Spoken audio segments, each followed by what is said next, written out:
Higher television ratings, higher attendance figures. Ladies and gentlemen, that doesn't come courtesy of a league. It comes courtesy of the players that play in the league. And in her case, she was the most popular, which means she could have helped your bottom line, which means you should have seen that from day one and maximized it. But you didn't do it. Stephen A. Smith's critique is never subtle, but this time it was blistering. When the sports commentator unleashed his thoughts on the WNBA players and WNBA leadership under Commissioner Cathy Engelbert, he exposed the frustration that many fans and analysts have felt. This wasn't just about a questionable decision. It was a wake-up call about how one of the league's brightest stars, Caitlin Clark, was being overlooked. You didn't want to, rather. You were a bit hesitant and reluctant and resistant to it. So much so you didn't push for her to be on Team USA.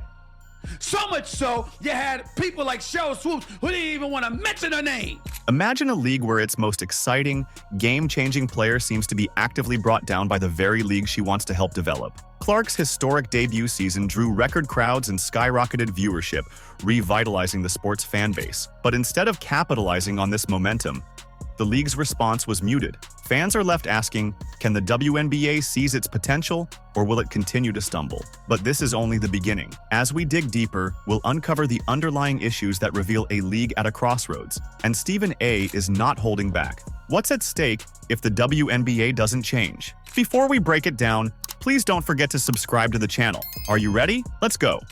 And everybody talking about other WNBA players not being appreciated. Nobody insulted them. Nobody dismissed their contribution. We were simply saying, despite the contributions for years and years and years, a lot of people didn't care. Fair or not, until Caitlin Clark came along. When Stephen A. Smith voices an opinion, especially with his trademark intensity, it resonates. This time, his target was the WNBA, specifically its veteran players and leadership under Commissioner Cathy Engelbert. In a blistering critique, Smith accused the league of failing to recognize and capitalize on the potential of Caitlin Clark, a player who had electrified the court with record-breaking performances. Smith's comments cut to the heart of an issue that many had quietly whispered about: the WNBA's apparent disconnect between the talent on the court and the decisions made in its boardrooms. He wasn't just upset over one incident. His frustration pointed to a pattern. How could the WNBA let its brightest star be ignored? But if you went the opposite direction, it could have helped that much and facilitated you being in an even stronger position to get yours. But you didn't do it. You didn't do it. Wow. A recent example was when the league was celebrating Assist Week and they completely fumbled Clark's record-breaking assist total. How can someone break a historical record and the league conveniently forgets the actual number she recorded? It got so bad the tweet was fact-checked and eventually replaced. WNBA put out a post that inaccurately titled or totaled, Clark's assists on the season. They got a community note, and then the post was eventually deleted because they wrote 321 instead of 337, which is what Clark had.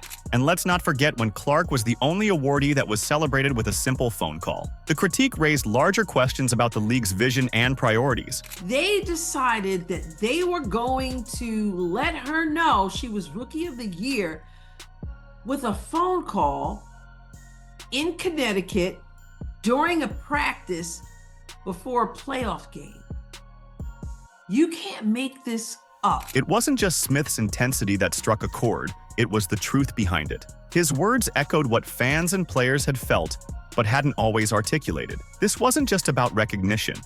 It was about respect, investment, and a league's ability to grow. The message was clear: if the WNBA couldn't rally around a standout like Clark, what hope did other rising stars have? Moreover, Smith pointed out that this wasn't just a marketing blunder, but a sign of deeper structural issues. The WNBA's hesitancy to embrace bold moves and highlight star power reflected an organizational culture that struggled to align its actions with modern sports demands. Clark's influence was undeniable.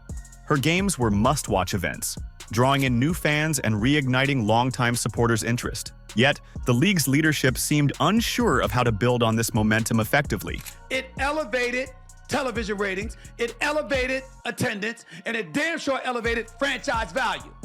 But now, something that y'all resisted talking about, opining about, acknowledging. The ramifications of this disconnect extended far beyond one player. Smith's argument highlighted how the league's mismanagement could jeopardize its growth at a crucial juncture. Fans wanted transparency, more aggressive promotion of their favorite stars, and a sense that the WNBA was fully committed to elevating the sport. Without these elements, even the most promising seasons could be lost in the noise. The narrative wasn't just about boosting viewership. It was about showcasing trust, confidence, and a vision for the future. In a sports world where momentum is everything, Smith's call for change resonated with urgency. The WNBA stood at a precipice, with Clark symbolizing what the league could achieve. But was this critique a spark for real change, or just another moment lost to time? Will league leadership change their ways, or do they need to be changed? If you've made it this far and are enjoying the video, don't forget to like, subscribe, and turn on all notifications. We know watching this video takes some of your time, and we appreciate you. Now back to the action. Then are you willing to admit how stupid it was for y'all not to go all in speaking your piece to elevate Caitlin Clark? So therefore even more attention could have come and y'all could have reaped the benefits? Now you're gonna do it anyway, and I get that, but you see my point? When Commissioner Cathy Engelbert appeared on national TV, many expected a voice of support for the WNBA's brightest stars and a clear vision for the future. What they got instead were statements that left fans, players, and analysts puzzled. Her words on 60 Minutes and CNBC's Power Lunch spoke volumes, not about progress, but about an unsettling disconnect in leadership. On 60 Minutes, when asked about Caitlin Clark's contributions, Engelbert's response was striking. "No league's ever about one player," she said, deflecting focus from Clark's record-breaking season. I noticed when you're asking about Caitlin a lot, you bring up other rookies as well. No league's ever about one player. That player could get hurt or whatever. So I think it's just to give recognition that in sports, people watch for compelling content and rivalries. And you can't do that alone as one person. This sentiment might have been intended to stress team importance, but in practice, it dismissed the unique impact Clark had on boosting viewership, engagement, and overall fan enthusiasm. Fans took to social media to express their disappointment, viewing Engelbert's words as a missed opportunity to celebrate a talent who had breathed life into the league. Engelbert's leadership approach became even more perplexing during her appearance on Power Lunch. When the topic of league rivalries came up, she emphasized that rivalries are what make people watch, steering the conversation toward marketing and viewership numbers. One white, one black. And so we have that moment with these two. But the one thing I know about sports, you need rivalry. That's what makes people watch. They want to watch games of consequence between rivals. They don't want everybody being nice to one another. But in doing so, she ignored a critical point: player safety and fair treatment. Engelbert's public focus on rivalries over substantial safety and fairness issues left players and fans questioning her priorities. This was more than just a PR oversight.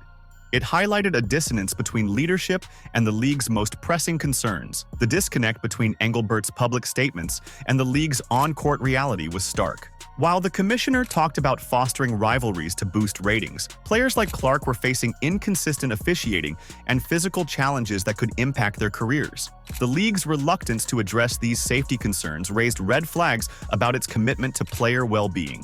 Fans don't just want excitement.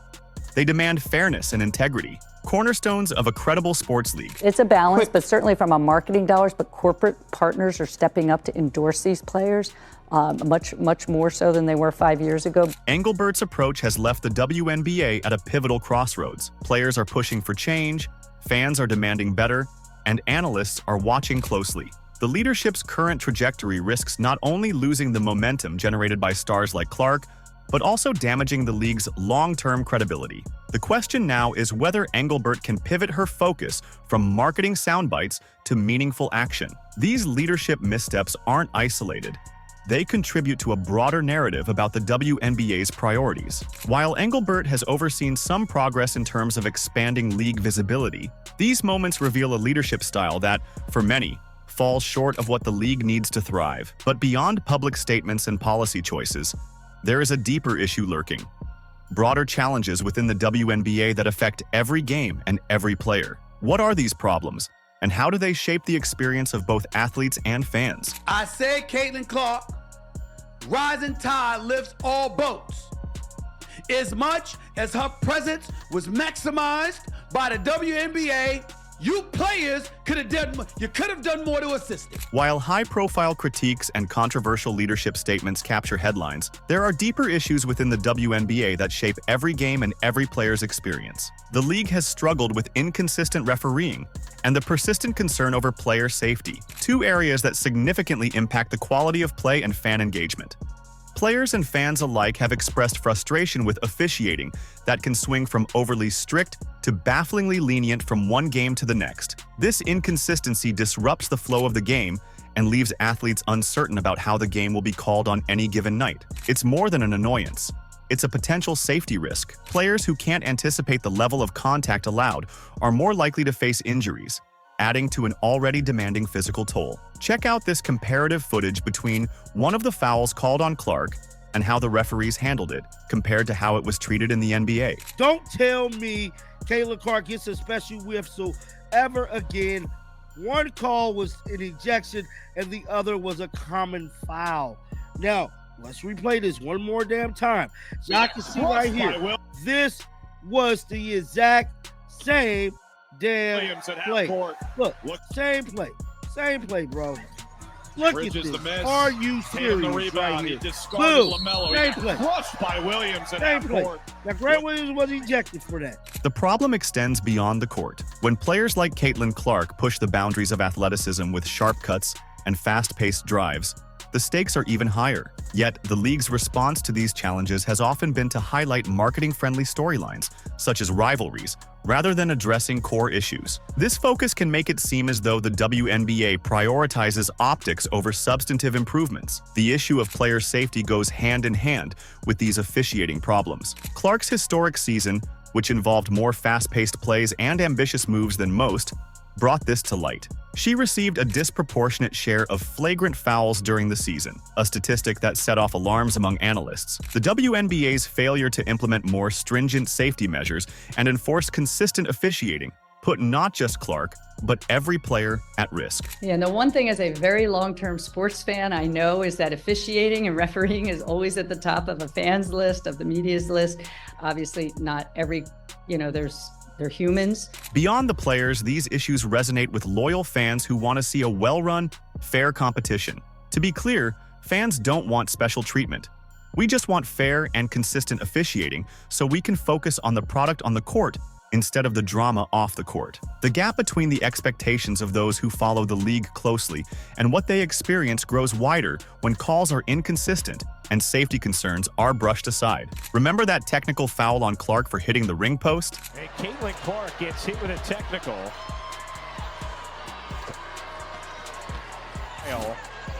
After I got a technical for basically being mad at myself because I missed the three and then I went and hit the backboard. And he told me it was disrespectful to the game of basketball. Let's see if that's consistently called throughout the league. Put Michaela on your wedding in that group. Kennedy Carter nearly picks off the pass. And Diana Taurasi, they'll count the bucket. And Antoine coming up for DT. This isn't just about officiating or player safety in isolation.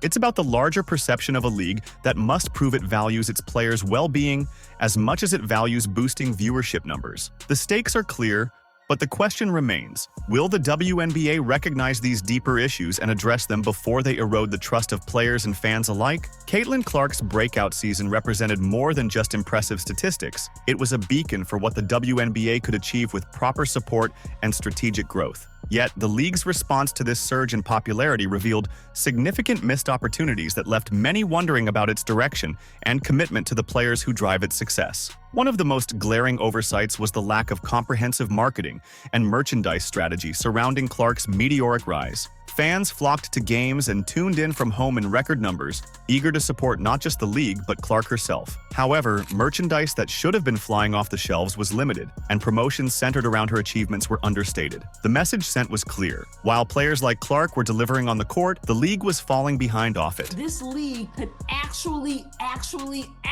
be that dense. Professional league, guys. We're not talking about a rec league. We're not talking about even a high school team. Nobody believes that anybody is that clueless. Beyond marketing, the WNBA's player advocacy has also come under scrutiny. While highlighting rivalries and competitive matchups can boost ratings, it often sidelines the real stories. stories of players' journeys, their challenges, and their roles as advocates both within and outside of basketball. Clark's rise provided a unique chance to showcase the personal and professional journeys of players who are not only athletes but influential voices in their communities. This was a moment for the WNBA to align itself with its players' stories, highlighting how these women navigate the dual roles of competitor and advocate. Moreover, Clark's influence went beyond her personal brand. Her performances drew attention to the WNBA's potential to reach new audiences, from college basketball enthusiasts to casual sports fans. This influx of attention wasn't solely due to her skill, but the buzz she created, proving that compelling individual narratives can translate into league-wide benefits. The question then becomes, why wasn't the league ready to capitalize on this moment? With Clark having shown the heights the WNBA could reach, the league now stands at a critical juncture. Will it learn from these missed opportunities and become a true advocate for its players? Or will it continue to let these golden moments slip through its fingers? Staying with the WNBA playoffs, let's stay here. Let's just say the ratings aren't the same with Caitlin Clark and the Indiana Fever now eliminated. Caitlin Clark's debut season was a showcase of brilliance that drew attention and admiration from across the sports world. Yet, the WNBA's response to this unprecedented surge of interest revealed critical missteps in leadership and strategy. From the muted acknowledgement of her Rookie of the Year award to Commissioner Cathy Engelbert's controversial public statements, the league's priorities have been called into question. The reluctance to fully embrace Clark's star power and the ongoing issues of player safety and inconsistent officiating have sparked a wider debate about the WNBA's future. Fans and analysts alike are now more aware than ever of the stakes. Clark's influence is not just a fleeting moment, but a potential pivot point for the league. Her performances revitalized viewership, brought new fans to the sport, and demonstrated the WNBA's potential to reach unprecedented heights. But potential can only carry the league so far. Without meaningful change, the opportunities presented by this new era risk being squandered. Well, I knew the atmosphere was going to be electric when they announced Caitlin's name in the dark and the fans went crazy. The WNBA must act decisively. This means addressing fundamental issues like player safety and fair officiating, ensuring that star athletes are given the support and recognition they deserve, and aligning its leadership's actions with the aspirations of both players and fans. The window to act is narrow, but the reward for doing so is immense. An energized, growing league with a loyal and expanding fan base. Clark's journey is a symbol of what the WNBA could become, a league that celebrates its stars, listens to its players, and adapts to the demands of modern sports culture. The path forward is clear, but requires leadership willing to prioritize not just viewership and marketing, but the integrity and well-being of its athletes. Only then can the WNBA transform these moments of brilliance into a lasting legacy. The time to choose is now. Will the league evolve to meet these challenges head-on? Or will it allow these pivotal opportunities to pass by? Let us know in the comments. Like, subscribe, and turn on all notifications so you never miss out. Click the video on the screen, and we will see you in the next one.